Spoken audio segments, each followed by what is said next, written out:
आज हम ज्योग्राफी के एक महत्वपूर्ण कॉन्सेप्ट को चर्चा करेंगे जो कि बहुत ही इम्पॉर्टेंट होगा और हिमालयी पर्वतीय प्रदेश के बारे में चर्चा करेंगे जिसमें महत्वपूर्ण श्रेणियां हैं, हिमालय के अलग अलग पार्ट्स हैं, उसको जानेंगे समझेंगे। ओके, तो आइए समझते हैं। सबसे पहले हिमालय में सबसे पहले मैं आपको बता दूं कि मैपिंग के माध्यम से आपको एक डिसाइड कर दूं, बता दूं कि कौन से एरिया पे हिमालय का पार्ट होगा और उसके बाद मैं समझाऊंगा कि कौन कौन सी श्रेणियां हैं, किस प्रकार से डिवाइडेड है। ओके, पहले समझते हैं कि इंडिया के मैप को बनाते हैं, प्रयास करते हैं बनाने का। ये है आपके इंडिया का मैप है, इस तरह से हो जाएगा आपके इंडिया का मैप, कोशिश कर रहा हूं मैं। और ये है आपके हिमालय, ये इंडिया का पार्ट है, ये इंडिया हो जाएगा। और इस तरह से ये हमारा इंडिया बन गया। और इस इंडिया वाले भाग में हम देखेंगे तो हमारा हिमालय पर्वत श्रेणी है, कौन से पार्ट में है तो हम देख सकते हैं ये उत्तर वाले पार्ट में, नॉर्दर्न रीजन पे है। और नॉर्दर्न रीजन में इस प्रकार से यह क्या है, विस्तृत हुआ है। अलग अलग श्रेणियां इस प्रकार से विस्तृत है जो कि आपके जम्मू कश्मीर से लेकर के पूर्वी भाग तक अवस्थित है। और इसमें हम देखेंगे कि ये अलग अलग श्रेणी है, इसको अलग अलग तरीके से हम देख सकते हैं। जैसे इसमें इस वाले ऊपर वाले में है, इसे बृहद हिमालय कहते हैं। क्या कहते हैं? बृहद हिमालय। और इसको मध्य हिमालय कहते हैं और इस वाले को शिवालिक हिमालय कहते हैं। तो इस प्रकार से क्या है, ये तीन प्रकार के हिमालय हैं, हिमालय के अलग अलग भाग हैं। और ऊपर वाले को बृहद हिमालय या फिर आंतरिक हिमालय भी कहते हैं। तो इसको इस प्रकार से देख सकते हैं। मध्य हिमालय को लघु हिमालय भी कहते हैं।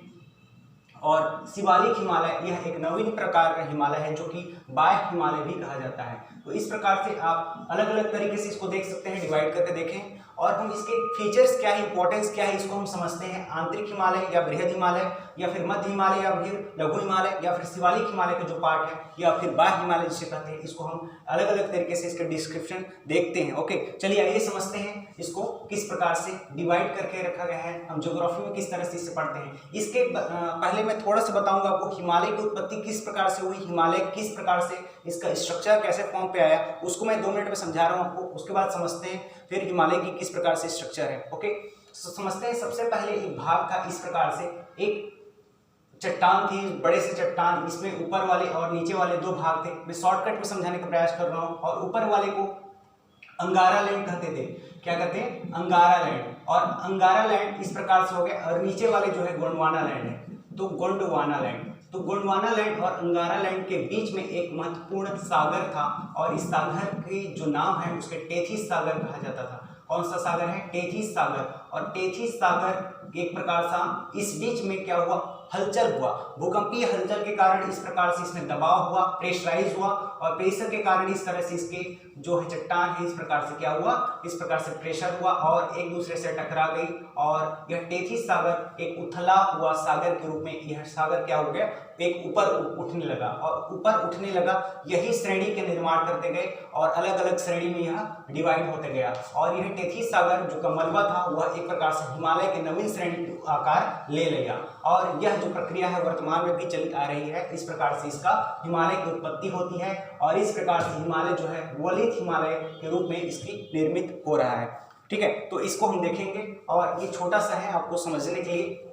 इसके बाद हिमालय की जो श्रेणियां हैं वो अलग अलग भाग में डिवाइडेड है। 3 प्रकार के डिवाइड हम कर सकते हैं, जिसमें सबसे ऊपर वाले भाग में हम देखेंगे तो इस प्रकार से यह फैला हुआ है। और इस प्रकार से जो फैला हुआ है इसे कहते हैं बृहद हिमालय। और बृहद हिमालय का जो भाग है इसमें बड़ी बड़ी चोटियां हैं, पर्वत श्रेणियां हैं, सबसे बड़ी बड़ी चोटियां पर्वत श्रेणियां हैं, इसी हिमालय में पार्ट है। जैसे हम देख सकते हैं माउंट एवरेस्ट, माउंट एवरेस्ट का जो ऊंचाई है वह 8,848 है। और यह कहां पर है? Mount Everest. माउंट एवरेस्ट इसे यह नेपाल में अवस्थित है और यह विश्व की सर्वश्रेष्ठ ऊंची चोटी है, सर्वोत्तम ऊंची चोटी है और इसी में यह भाग में अवस्थित है। साथ ही साथ हम देख सकते हैं कंचनजंगा है, कंचनजंगा यहीं पर अवस्थित है। कंचनजंगा भारत की सबसे ऊंची चोटी है, भारत में अवस्थित। इस प्रकार से पूछा जा सकता है तो आप बता सकते हैं। साथ ही साथ यह सिक्किम में अवस्थित है, ये कंचनजंगा है वह सिक्किम में अवस्थित है। इस प्रकार से बड़ी बड़ी चोटियां हैं, धौलागिरी, अन्नपूर्णा, धौलागिरी, अन्नपूर्णा।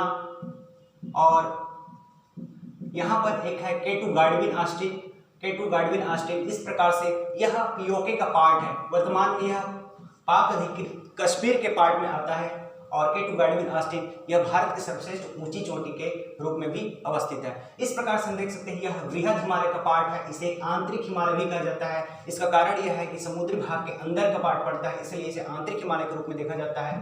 साथ ही साथ हम देखेंगे तो यह हिमालय के वृहद हिमालय के नीचे वाले भाग में एक लघु हिमालय है और लघु हिमालय को ही मध्य हिमालय कहते हैं और यह मध्य हिमालय का भाग हो जाएगा।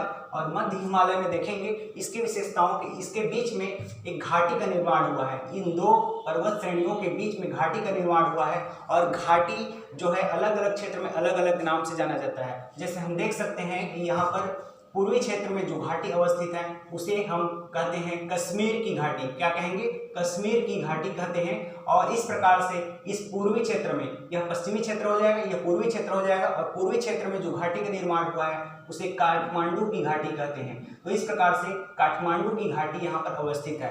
तो यह बृहद हिमालय और मध्य हिमालय के भाग में इस प्रकार से अवस्थित है। यदि हम इसके फीचर्स में और देखें तो बृहद हिमालय का जो पूर्वी ढलान, इसमें ढलान है, उत्तरी वाले जो ढाल है वह एक तरह से ज़्यादा ढलान नहीं है, एक प्रकार से ढलानी जो अवस्था है वह एक प्रकार से यहाँ जो ढलान है उसके विपरीत है। और पीछे वाले भाग होगा वह चाइना का पार्ट हो जाएगा, नीचे वाले भाग होगा इसके मध्य हिमालय के और बीच में हो जाएगा।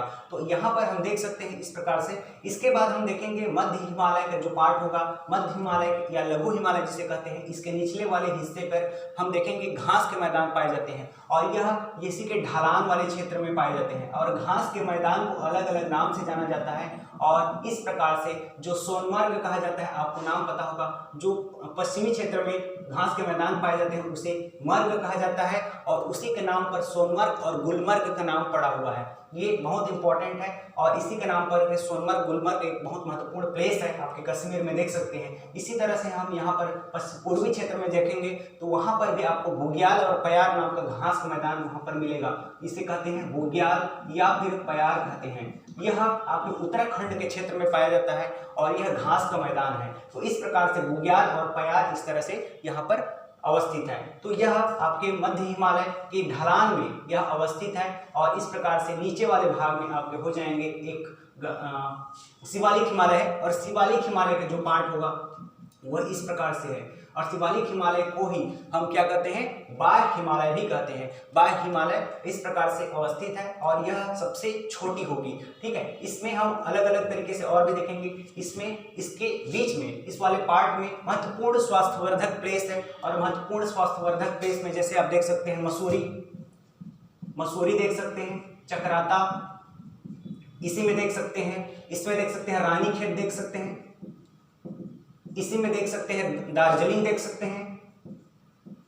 तो ये जो महत्वपूर्ण प्लेस है ये सभी आपके मध्य हिमालय और शिवालिक हिमालय के बीच में अवस्थित यह महत्वपूर्ण स्वास्थ्यवर्धक प्लेस है। उसी के हिसाब से हम देख सकते हैं। अच्छा, एक महत्वपूर्ण बात और भी है कि कश्मीर वाले क्षेत्र में इस प्रकार से घाटी का निर्माण हुआ है जो कि बृहद हिमालय और मध्य हिमालय के बीच में अवस्थित है। इस कश्मीर घाटी में महत्वपूर्ण झील पाया जाता है जो कि डल झील और गुलर झील के नाम से जाना जाता है। इस बीच में कौन सा होगा? डल झील और गुलर झील जो कि मीठे पानी की झील होगी। ठीक है, उसी प्रकार से हम देख सकते हैं इसे और यह बहुत ही महत्वपूर्ण झील होगा, ठंडा होगा और बहुत ही महत्वपूर्ण झील होगा। इसी प्रकार से हम देखेंगे यह जो पार्ट होगा वह शिवालिक हिमालय का पार्ट होगा, सबसे निचला क्षेत्र होगा।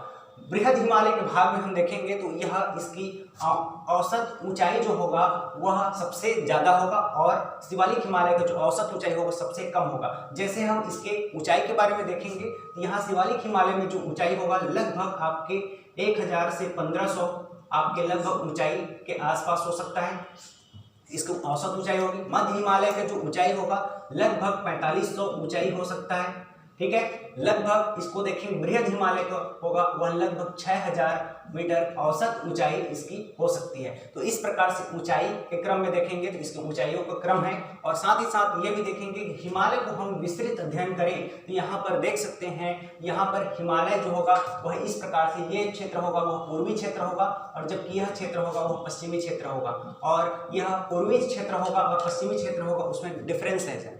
और इस प्रकार से हम देखेंगे पश्चिमी क्षेत्र की जो औसत चौड़ाई होती है हिमालय की वह अधिक होती है, जबकि पूर्वी क्षेत्र में चौड़ाई होगी वह क्या होगा? वह कम होगा। अर्थात ये है कि यहाँ पर प्रेशराइज हुआ है और इस तरह से जो प्रेशर बल हुआ लगा है वह ज़्यादा इस प्रकार से यहाँ हुआ है। और इसकी ऊंचाई ज़्यादा होती गई है यहाँ पर, जबकि यहाँ पर की ऊंचाई चौड़ाई अधिक होती गई है। तो यहाँ पर इस तरह से इसे हम देख सकते हैं। ये हिमालय की महत्वपूर्ण श्रेणियां हैं, इसको हम लोगों ने देखा, इसे उत्तरी 3 भाग में अलग अलग तरीके से डिवाइड करके रखा गया है। इसके बाद भी कई सारे उत्तरी पर्वतीय प्रदेश में भी और कई सारी पर्वतीय श्रेणियां हैं जिसको हम चर्चा करेंगे। सो आज के लिए इतना ही है। Thank you so much all of you.